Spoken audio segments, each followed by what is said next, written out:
It is unmistakable right now. Food prices, especially for staples, are soaring around the world.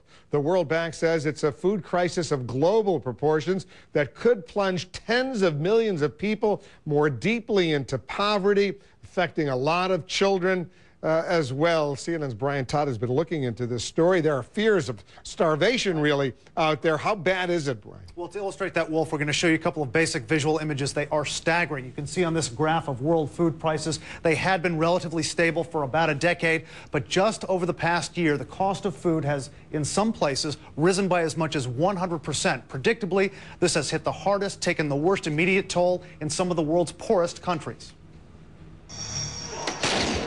In Haiti, deadly riots over food prices. Several killed in recent days, and the prime minister is tossed out of office.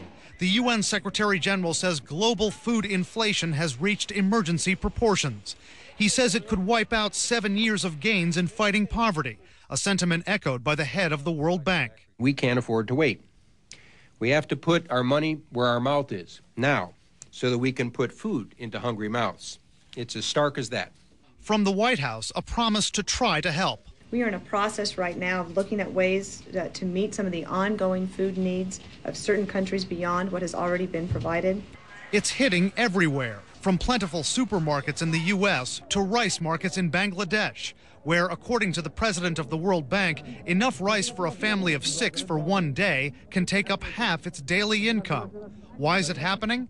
Experts say it's partly bad weather, but also high oil prices increasing the transportation costs, more demand in China and India as people can afford better food, and some say competition with ethanol fuel, as more corn grown by farmers is used to make that fuel instead of being sold for food.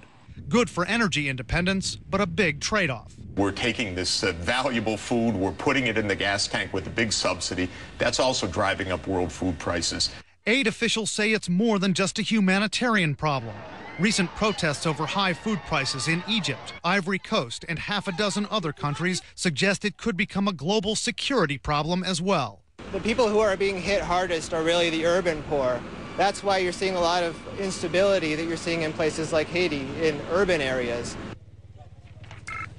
The World Bank has asked for $500 million from donor countries by May 1st. So far, they report receiving pledges for about half that amount, Wolf. What's the connection between this crisis, Brian, and prices in our local supermarkets? Well, here's a couple of figures that'll show you that. Cheddar cheese, for example, just over the past year has gone up 61 cents to $4.71 a pound. A dozen eggs has gone up 55 cents to $2.16 for just a dozen eggs.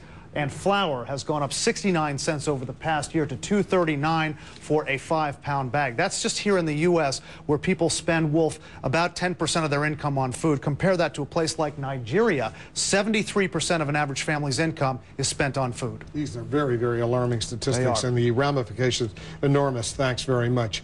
The crisis, by the way, is so serious, the White House has just announced today it's releasing $200 million in emergency food aid to help in this growing worldwide crisis. We're going to stay on top of this story for you. Let's go back to Jack. He's got the Cafferty file in New York. Sort of puts it all in perspective. We're dealing with a major food crisis around the world. There are starving people out there, Jack. Yeah, there has always been I guess, a portion of the global population that's gone hungry. But when I read a thing last week, price of rice, for example, up 10 or 12% in the last few days. That's simply crippling to areas that are right on the edge of possible starvation. The tsunami of voters turning up at the polls look